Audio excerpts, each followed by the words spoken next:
Hello everybody, welcome to my channel. I'm going to be sharing with all of you my favorite fall crochet patterns. So these are all the ones that I've worked over the last couple of years and have become my favorite. I feel like they work really well. They're either easy to follow or easy to make. And these are ones that I would recommend to anybody that is looking for a project, that these will work out very nicely. So majority of these will be free patterns. I do have some towards the end that you will have to buy the book in order to get the pattern, but these are also great books because you can get a whole bunch of patterns all in one thing instead of having to pay for just one pattern. So, and these are books that I really like. So those will be affiliated in the description. So if you click on them, I will make a small commission from your purchase, and it just helps me and supports me in growing on YouTube and creating these wonderful videos for you guys. So without further ado, we'll get started. First off, this is a very unique one because it combines two different things with crocheting and not crocheting. So these are bottle covers. The pattern credit goes to Highland Hickory Designs. And I believe in her pattern, she didn't use, these are just root beer bottles. So you can use any kind of bottles. You can use mason jars. I think hers would look like mason jars, but you just would have to adjust according to the size of your bottle, which is not such a big deal because all you're doing is working up your rows. So it'll just change the amount of chains that you'll end up doing. So that's not too big of a deal. You'll just have to kind of maybe tweak that a little bit. And then you'll be following, she has a little grid that will help you with stitching that on. So no real color changing with this one. Very, very beginner friendly when it comes to that, because you're literally just single crocheting a bunch of rows and then you'll sew it around your bottle. So I think this is really fun and really cute. With mine, I can even show a picture because this is something I attempted to sell and then decided not to because of the weight of the bottles. It just wasn't worth it. So I have it as my own decor, but with it being, you know, the bottles with the open like this, I put flowers in it. So it's got orange or, you know, fall colors. You can even add leaves, like, you know, coming out floral stuff. Very fun, very cute type things. And it just spruces up and it looks different. I like that about it. It's not something that you'll see all the time in the stores. Nobody's selling this kind of thing. So I thought it was a fun way that you can customize it, do whatever colors you want. So I think it's just a great way to just really add your own personality and character to your own decor. And then with this, I just use chalk paint to color my bottles because it doesn't chip or anything. I've had these stored a couple times now and nothing has scratched them up. I did probably 2, maybe 3 layers of chalk paint, but it has stuck on very well, and it's been at least 2 or 3 years since. So I think it's held on pretty good. So you could do whatever you want, but I think chalk paint is the best way to go. And I can have that linked in the description as well. That will be an affiliated link on Amazon. Right, next up we have my fun little turkey here. So this one's my own. So it has dog hair on it because I have it in my store. This is not something I have listed in my shop. Some of these will be listed on my shop, so be sure to check that out, linked also in the description. But this one was one I had made years ago, and I wanted to keep it because I liked it so much. And this was before I got into the safety eyes. But this pattern, credit goes to Five Little Monsters. So she did not have nearly this many feathers. I believe in the actual pattern you only do like, I think maybe 4 or 5. But I got really into it because I wanted a lot. And I was having way too much fun with the colors. So I did way more. I think I did like 1, 2, 3, 4, 5, 6, 7, 8, 9. And I think you only do like 5. So you can go crazy with that. I mean, apparently they're not that hard to work up if I made that many. And you could do safety eyes. I just sewed buttons on because this is probably during COVID when I first started doing these types of things, and I didn't have safety eyes, so I was using buttons for all of my eyes for a long time. You can definitely get into any way you want to do your eyes. You do not have to use safety eyes. I've even sewn on eyes with either thread or with yarn because of a choking hazard. You don't want to have little kids, you know, with that being a possibility. So you can get very creative with all sorts of ways with the eyes. But overall, I mean, Five Little Monsters, I love all of her patterns. I feel like all of them are very basic and very simple. Like you'll do maybe a little bit increasing and decreasing, and then you'll have to sew on a little bit of stuff, but it's not complicated things. So if you're wanting to just tackle something, you do have to do a lot of sewing, but that's good practice too, because you're going to have to sew a lot with crocheting and definitely things that you're making 3D. But I felt like it was a pretty easy pattern. Just more time consuming, I think, is the only thing. If you're going to be like me and do all the little feathers. And you don't even have to if you want. You could not do the legs and you can just have it set and weigh it down on the bottom and have it just sit on your shelf. Or you can have the legs too. It's a fun way to add that Thanksgiving and fall vibes if you're really into that. You could do alternating colors or all colors with the feathers. I think you can just go crazy with it, like I did. Alright, next up is Pumpkin Pie Slice. Pattern credit goes to Jennifer Q. I have made so many of these, and I have sold a lot of these in the past. They work out very nicely, and it's pretty cute. I've even done it just as a curious thing, because blanket yarn was starting to become a thing using the thicker yarn. I'm not sure what happened to his eye there. But I was playing around with it because I had a bunch of it on hand that I started accumulating. I got sales on it and stuff, so I was trying to play with using, because I am usually using acrylic yarn, but I was trying to play around with the thicker yarn and what was available to me. I'm not the biggest fan with this pattern specifically, just because it just doesn't work up as nice as the acrylic did, but I was just curious. This one's not acrylic yarn.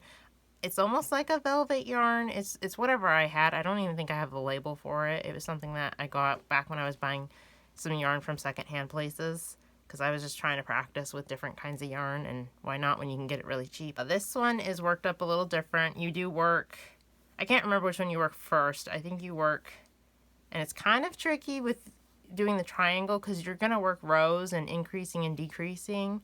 And then you end up working, you know, this kind of stuff in. So this one can be a little on the tricky side if you're not used to increasing and decreasing a bunch and working with a triangle and then working down the sides, because you'll really have to pay attention to your stitch count. I know when I was first starting out and trying to do this pattern, it was a little tricky in the beginning. So it can be challenging if you're still new and still unsure about where your stitches and things like that and counting, because you're going to be doing a lot of that with this. But other than that, it's fairly basic because you're doing a lot of single crocheting pretty much throughout. You're not really doing a bunch of crazy stitches, and then this, you're doing just, I think you're just working like double crochet into one stitch to kind of create these little ruffles.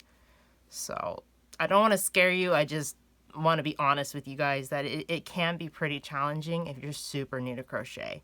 But if you've been crocheting for a while and you're kind of familiar with, okay, counting stitches, okay, that's what I'm doing, then don't worry about it. I just don't want you new crocheters to be over intimidated when you jump to this project, because it can be a little challenging with that. But definitely give it a try and let me know if you're struggling, because maybe I can address little portions, because it's not my pattern, so I can't make a tutorial on the whole thing, but I could do little segments of maybe what to watch for to help with it. But just let me know if you guys are struggling with this one. I can try and help with little parts. But yeah, I've always keep telling myself, but I have a hard time finding this color. I want to make a whole bunch and create an actual pie where you can take the slices apart. But I've never been able to successfully do that, because I get busy with a bunch of other projects. And also finding this color, I don't remember what color this is, but this color is hard for me to find sometimes. So might be the time of year to be looking for it. If you guys watched my Halloween crochet patterns, I did include this because I felt like it fell under both, because it is pumpkin and you could tweak it, like adding, I've always wanted to add, you know, felt to maybe add like a jack-o'-lantern face to make it more Halloween. But I've mostly just make it like this just because it's more neutral and fun.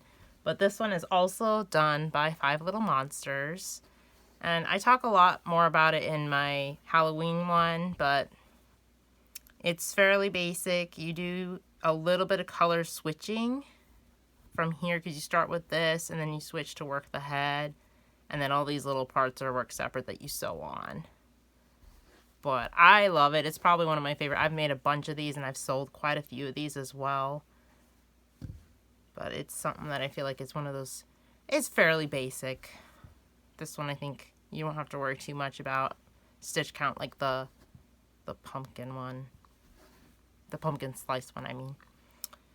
But definitely love these just because they're so cute and they just sit on your little shelf, or you can gift them. I feel like these would be great gifts as well. Add it to something. Now we're going to be getting to, I'm going to count this one as like 5 and 6 because they kind of go together even though they're two different patterns. So this one's the turkey gnome. It's so big and 3D. I'm going to have a hard time showing this. I'll have a picture showing it better because it's so big and so hard for me to show it justice of all the details. But this pattern credit goes to Passionate Crafter. And the fun thing about Passionate Crafter is she must love gnomes, because I believe she did a couple years ago where she released a whole bunch of gnomes for an entire year of just different holidays and stuff. So I did a couple of them. One was the turkey one and then one was the fall one. But she, I think, does some for winter and Christmas and all these different things. So I'll try and see if I can link maybe where you can find all of that, or at least her website, because she has a whole bunch of, and they're all free. So you can do all sorts of, if you're looking for a specific holiday. Like I said, these guys are kind of bulky and huge. Mine are much bigger. I don't know if hers were quite this big. Mine are always, anything I crochet is always massive compared to what it should be. And I know that has a lot to do with my yarn and probably my hook size. But I follow the hook size that my yarn says to use, so that might be why. But these are very fun. They're very detailed. And I think when I did these, just because you guys probably have heard me talk about it, but I have issues with gluing, and I end up having issues with sewing on some of my little things, especially when I'm worried about how it's going to look and how it's going to tug. So I will hot glue parts. So like I think I sewed on his beard, but I hot glued his nose on. I hot glued his hat on. I'm pretty sure I sewed on his wings and sewed on this. But like when it comes to like hats and the way things are going to set, it's sometimes just easier for me to just hot glue it on.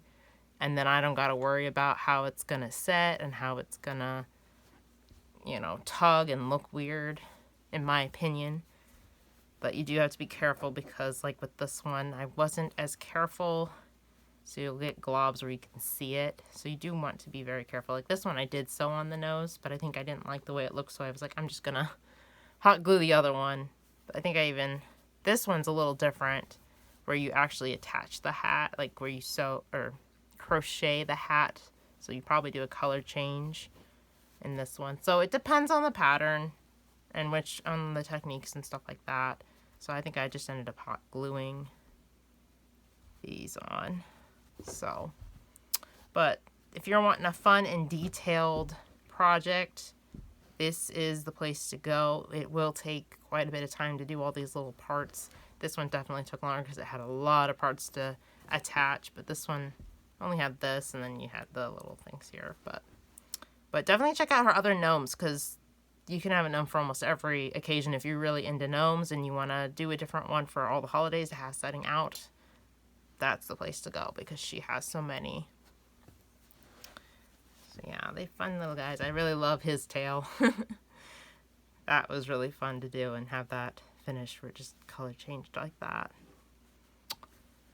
So yeah, my little gnomes, and by little, they're not very little. I also showed this one in my Halloween one just because it's like it falls under both. But this pattern credit goes to Stringy Ding Ding. And I think it was a pretty basic pattern if I remember correctly. I mean, I saw the picture, and when I saw it, it was so different from all the pumpkins that I had been crocheting. And I love the basic detail where you can get the idea that it's a pumpkin, but it's cute looking too. So I think you just crochet in the round. There may be some increasing and decreasing in some areas where, to get the bumps and stuff, and then to help with that when you're doing the little strings all the way around to kind of tug on it. but I think this one worked out really nicely. I don't think it should be too difficult for a new crocheter, as long as you know your stitches and how to do increasing and decreasing and single crochet and counting stitches. As long as you're pretty comfortable with a lot of that, this should be pretty basic for you. So fun, guys. So happy. If you're still new to my channel and you haven't seen my other videos, I have my own pumpkin pattern. So I do 3 different sizes, and they're all pretty basic. I try to break it all down and show you how to do each. I think I just show one size, but I have all the measurements for all the different sizes on how to do them. So be sure to check that out. It'll be linked down below with all the other patterns. But definitely had to include that because I did love how these turned out. And I thought they were pretty beginner friendly. And I think it falls perfect under Halloween and fall. So, especially with these colors that I chose. So be sure to check that out. Alright, so this is definitely on the smaller scale. The actual, because I made a bigger one, but I sold that one. So this is the smaller version of the one I did have. And it's the pumpkin pie pattern by Bago de Crochet here on YouTube. She has one that's bigger, and I made a bigger one, and then I made a smaller one. But definitely got to give credit to her. She was actually the first person I followed when I first started learning how to crochet, and a lot of her tutorials are fabulous. If you're wanting to look for more things to do, she has all sorts of stuff, from things like this to clothing. She seems to do a lot more clothing and shawls and things like that, but definitely check her out. She's one of my favorites. So easy to follow. Her tutorials are wonderful, and you'll probably just be full of projects to do forever if you look at all her stuff. She has so many things, so many options, so many things to choose from. But her pie one was nice, and it's very easy, and you can make them big or small. I mean, you can even pair it with the pumpkin pie slice that I showed just a bit ago and have those together. I mean, it would be so cute. You could even add a face on these if you wanted, or just have it set next to it. But I love doing all the little pies, so this was cute. And I think I might have, I'll have to check because I can't remember if hers had this specific going on. I might have combined hers with somebody else's. So let me double check and see my notes for things like that. But I know the idea specifically to do the pumpkin pie like this was what I followed from her big one. So I'll have to see. Next are my paid patterns that I will be recommending. So the first set is going to be from Crochet Cafe by Lauren Epsy. And to continue the pies, she had some patterns that were for pies, and I did a bunch of them. This is the only one I have left, but I did one that was like a mixed berry, so I did it purple. I did a blueberry one, so it was blue, and then this one I like to call a strawberry because it's kind of got that pink going on. So you could do any color for whatever flavors you like for a pie. And these are great. I've even done it smaller. I don't feel like it looks as nice when you do it smaller like this. And this one's that same thing going on. So I'm going to try and figure out where I followed that. And I'll try and link that because it's different. I can't remember where I have that. So I'll have to look and make sure. Because this is a thing about my crocheting is I will make a pattern or follow somebody's pattern. But there may be something I don't like about it. So I'll tweak part of it and take it from somebody else's pattern or come up with it myself, and sometimes I don't remember what I did, so I'll have to double check on what I did because it does look like these are from a very similar pattern, but I'm not positive, so I'll have to double check where deep in my notes of a million patterns and see. But I know this one for sure is from her book. I'm not positive about this little bit here, but I did follow for this as well from her book because that's where you can do the little lacing and stuff like that. But the pies are so fun this time of year, and I find that lots of people enjoy them and like to have them as little decor pieces, or they're great for kids' play kitchens or for playing with. I don't know. I always have so much fun making them personally, especially because you can do so many different kinds and and do the different flavors, and it's so much fun. Alright, so I went and checked. So I believe this was followed by Bag O Day. I think I might have done it slightly different though, because it looks like, and it may be just the way my yarn works up, but from looking at her video and picture, these just look a little closer together, so maybe it might be just the way my yarn's working up. So this was her. Any pie that I showed that looked like this was her pattern. I just made the pie smaller. And so that just requires just doing less rows. So if you wanted to make this, it looks like I did 1, 2, 3, only 4 rows. So when you're watching her video, see how many rows that her video says, and just you can stop at any point, and you can adjust that and adjust the crust to fit that accordingly too. So sorry about the confusion with that. Sometimes I don't remember, so I'm trying to be better about keeping my things more organized, because I'm scatterbrained when it comes to doing this type of stuff. So my notes are kind of everywhere, and then I get confused on which patterns are which, because everybody has very similar patterns sometimes. So hopefully that clarifies and helps you guys if you're wanting to make this. This one also comes from Lauren Epsey's book, and it's been in my storage for a little while, so it's kind of not holding up too well. But it's tomato soup.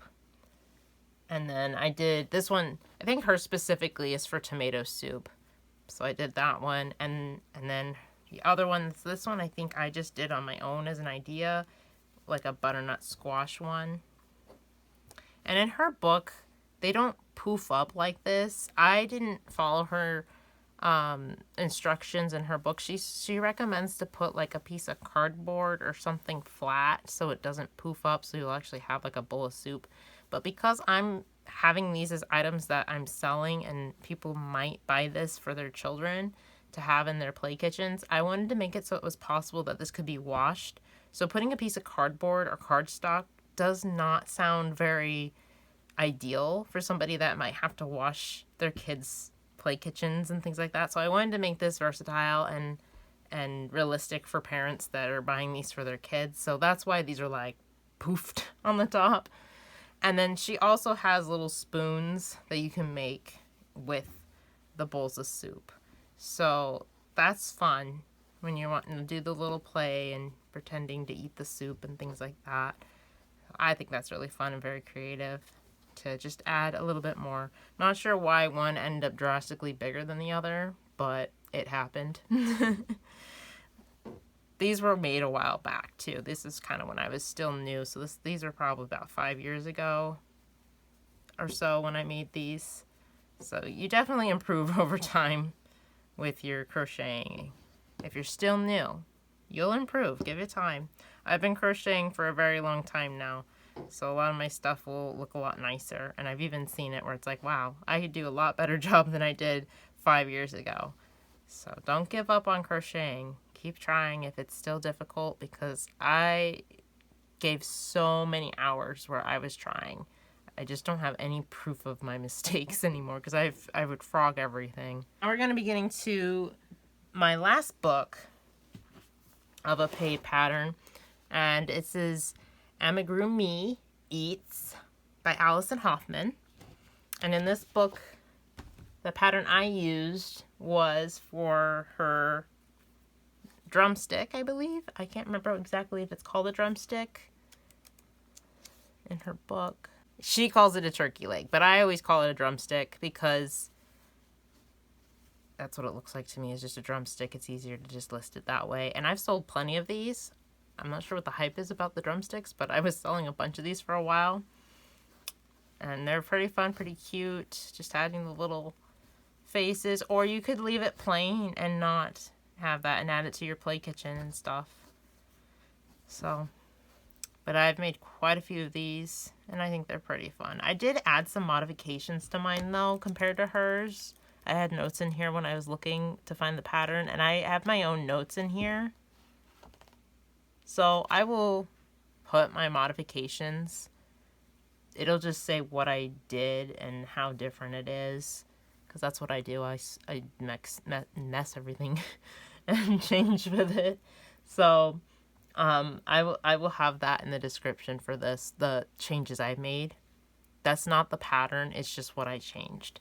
So I would recommend, if you're going to want to make this, you'll want to buy her book and then follow it that way, because I will not be having the pattern. It will just be what I changed, or what each row will be changed to. So it's not going to be the entire pattern. I hope you enjoyed watching this video and seeing all the different things you can make for fall and for Thanksgiving time. And just in general, just whenever, honestly, who cares when you make it? Sometimes you're making stuff for the off season, and that's okay. I know I'm doing that sometimes. But I hope that this inspired you to make some things for Thanksgiving time and in the fall, and maybe even for next year. I hope that helped with just making you want to create. If you're interested in following and seeing all the different things that I have coming up, make sure that you hit that subscribe button and the little bell icon next to it, because that'll notify you every time my videos are posted, so then you won't be missing out on all the things that I have going on here. So thank you all for watching, and until next time, guys, bye!